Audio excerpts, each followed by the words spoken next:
Hello students, we are studying about the physical properties of d block elements, and the next physical property is ionization energy.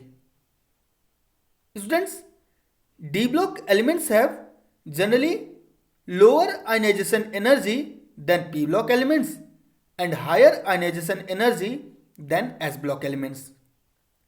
And the fact is that the ionization energy of any element generally also depends on its electronic configuration.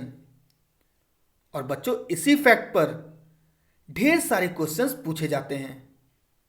तो आइए कुछ questions को यहां पर solve करने की कोशिश करते हैं।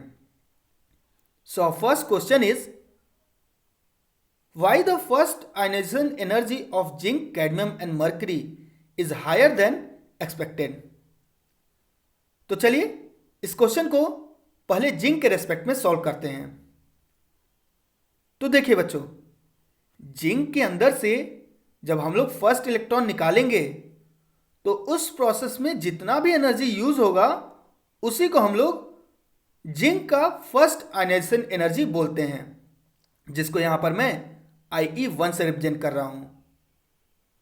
और फैक्ट ये है कि कोई भी एटम जितना ज़्यादा स्टेबल होगा उस केस में इलेक्ट्रॉन निकालना भी उतना ही मुश्किल होता है, और इसीलिए स्टेबल एटम के केस में आयनाइजेशन एनर्जी भी ज़्यादा ही होता है।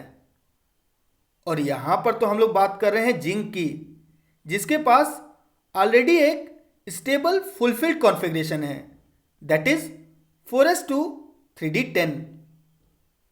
और बच्चों जिंक के इसी स्टेबल फुलफिल्ड कॉन्फ़िगरेशन की वजह से इसका फर्स्ट आयनाइजेशन एनर्जी एक्सपेक्टेशन से भी ज़्यादा होता है। और सेम केस कैडमियम और मरकरी का भी है, इनके पास भी एक स्टेबल फुलफिल्ड कॉन्फ़िगरेशन होता है, जिनके वजह से इनका भी फर्स्ट आयनाइजेशन एनर्जी एक्सपेक्टेशन से हाई होता है।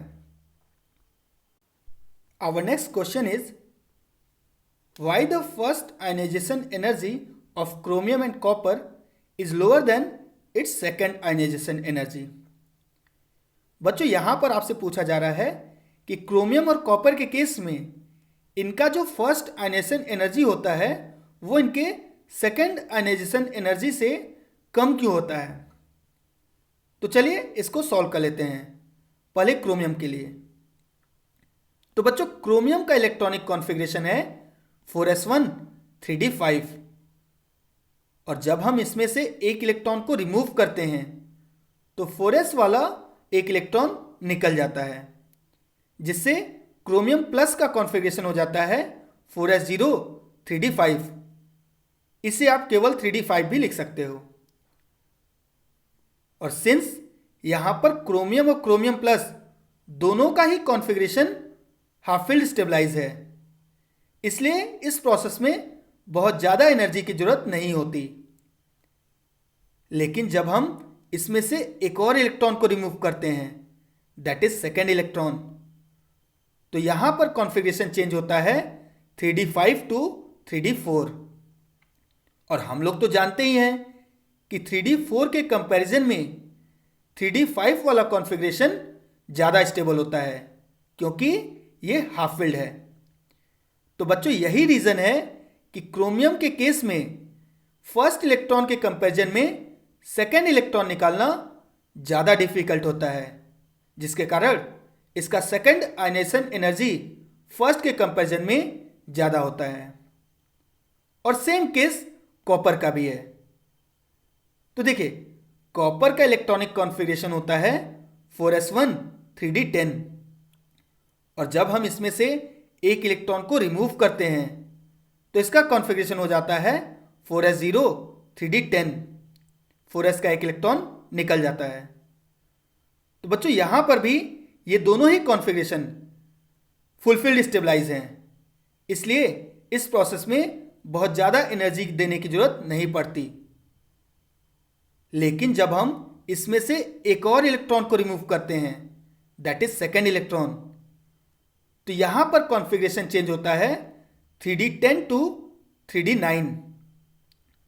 और जैसा कि हम लोग जानते हैं कि 3D9 के कंपैरिजन में 3D10 वाला कॉन्फ़िगरेशन ज़्यादा स्टेबल होता है, क्योंकि ये फुलफिल्ड स्टेबलाइज है और इसीलिए सेकेंड स्टेप में ज़्यादा एनर्जी की जरूरत पड़ती है। तो बच्चों यही रीज़न है कि क्यों क्रोमियम और कॉपर के केस में सेकेंड आयनाइजेशन एनर्जी उनके फर्स्ट आयनाइजेशन एनर्जी के कंपैरिजन में हाई होता है।